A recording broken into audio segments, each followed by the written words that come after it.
বলো এবার। বলছি ওটা হয়েছে কি বলতো, ও 2টো অব্দি পেশেন্ট দেখেছে, ঠিক আছে। মানে রাত্রে Patient- দুটো? রাত্রি 2টো, ঠিক আছে। আচ্ছা।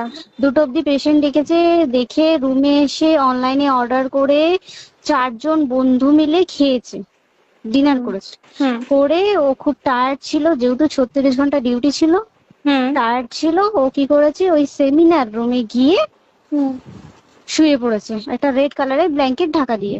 হুম কিন্তু তারপরে মানে সেমিনার রুমে এমনি কি তোমাদের ওরকম সেমিনার রুমে টুমে ঘুমানো হয়? মানে আমি যদিও কোনো আইডিয়া নেই, ওই জন্য জিজ্ঞেস করছি। না, এবার একটা রেসিডেন্টের ডক্টর রুমস থাকে, আচ্ছা। বুঝতে পেরেছিস, তারপরেও সেমিনার থাকে। এবার হুম। সেমিনারে একটা বেড থাকে, আর আচ্ছা ডক্টরস রুমে 2-3টে, যেরকম বড় ঘর হবে সেরকম বেড পাতা থাকে। আচ্ছা আচ্ছা। মেনলি ডক্টরস রুমে শোয়ার কথা, ঠিক আছে। হুম হয়েছিল কি, ওকে বডিটা পাওয়া গেছে সেমিনার রুমে, হুম কিন্তু ঘুমাচ্ছিল ডক্টরস রুমে।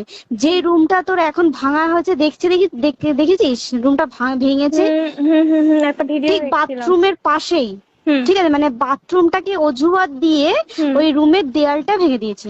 অ্যাকচুয়াল কাণ্ডটা ঘটেছে তোর ইয়েতে, ওই রুমটার ভেতরে, ডক্টর রুমে। ডক্টরস রুমে। ডক্টরস রুমেটা ঘটনাটা ঘটেছে, ওই বডিটাকে তো ডক্টর ধস্তাধস্ত। রুমে ওই দিন আর কেউ ছিল না, খালি মানে অনলি ওই দিদিটাই ঘুমাচ্ছিল? হ্যাঁ, এবার তোকে আমি বলি, অন কলে নিশ্চয়ই একজন থাকবে না, না। ওরা জুনিয়র সিনিয়র মিলে থাকে। এমনকি থার্ড ইয়ার একজন থাকবে, সেকেন্ড ইয়ার একজন থাকবে, হুম প্লাস ফার্স্ট ইয়ারে ইন্টার্নশিপরা যারা থাকে তারা ইন্টার্নরা থাকে। হুম আর চেস্ট এমন একটা ওয়ার্ড হচ্ছে, কোভিড এর পর থেকে প্রায় হামেশাই সবার শ্বাসকষ্ট হচ্ছে, মানে আসছে মানে শ্বাসকষ্ট হচ্ছে। হুম আর চেস্ট ওয়ার্ড আর চেস্ট মেডিসিন দুটোই হুম পাশাপাশি ওয়ার্ড, হুম ঠিক আছে। হুম। তো কেউ কি শুনতে পায়নি?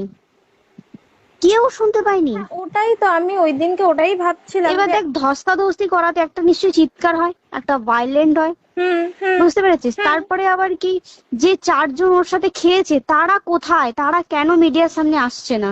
হুম। তাই ঠিকই তো, তো।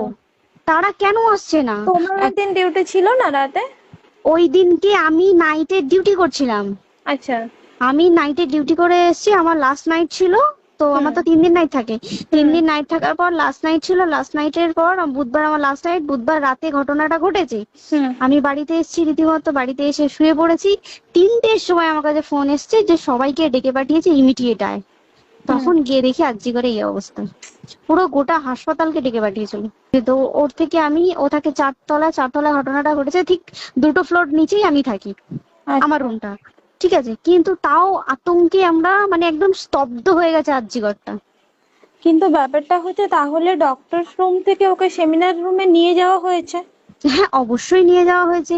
এবার দেখ, নিয়ে যাওয়া হয়েছে, ওকে যেভাবে মারা হয়েছে, এটা একার পক্ষে সম্ভব অসম্ভব, না দিস একদম। Is a impossible.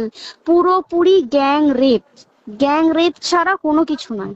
আর শুধুমাত্র রেপ নয়, রেপ করলো ছেড়ে দিল, ঠিক আছে, ওকে রীতিমতো মার্ডার করেছে।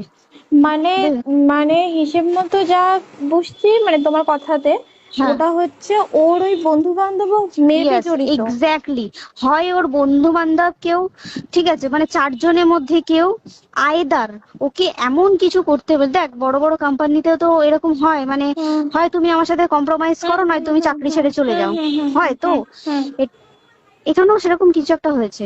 যাকে যে ক্রাইম করেছে, সেও কিন্তু নর্মাল ডক্টর নয়, কিন্তু সেও একটা ভালো পোস্টে র্যাঙ্ক করছে, বুঝতে পেরেছিস। তবেই কিন্তু পুরো ব্যাপারটাকে হসপিটাল চেপে যেতে চাইছে, পুরো ব্যাপারটাকে। তাহলে এই সিভিক যে, ও কোথা থেকে আসছে? এবার তোকে আমি বলি, ওটা কোথা থেকে আসছে। আমাদের প্রিন্সিপাল চেঞ্জ হয়ে গেছে, ডেপুটি সুপার চেঞ্জ হুম হয়ে গেছে, তারপরে আমাদের ওই অ্যাসিস্ট্যান্ট সুপার চেঞ্জ, সব চেঞ্জ হয়ে গেছে। হুম তারপরে যে ওয়ার্ডের ডাক্তাররা ছিল, সিস্টাররা ছিল, ওয়ার্ড বয়রা ছিল, মাসিরা ছিল, সবাইকে ডেকে এখন হুম সাসপেন্ড করা হয়েছে। হুম তারা কোথাও যেতে পারবে না, রোজ গিয়ে কোর্টে গিয়ে দেখা করছে। আজকেও কোর্টে গেছিল সবাই। হুম। তার ফোন কলটি সম্পূর্ণ শোনার পর আপনার কি মনে হয়? কি হয়েছিল সে ভয়ঙ্কর রাতে? কে ছিল তার সাথে? তারই কলিগ, বন্ধু, নাকি বাইরের অন্য কেউ? আপনাদের এই বিষয়টি নিয়ে কী বক্তব্য কমেন্টে জানান, এবং আরও এরকম নতুন নতুন আপডেট পেতে এক্ষুনি চ্যানেলটি সাবস্ক্রাইব করুন। আর চলুন আমরা সবাই মিলে ভগবানের কাছে এটা পে করি যে জঘন্য কাজটা যে করলো, সে যত তাড়াতাড়ি সম্ভব কঠোরতম শাস্তি পাক।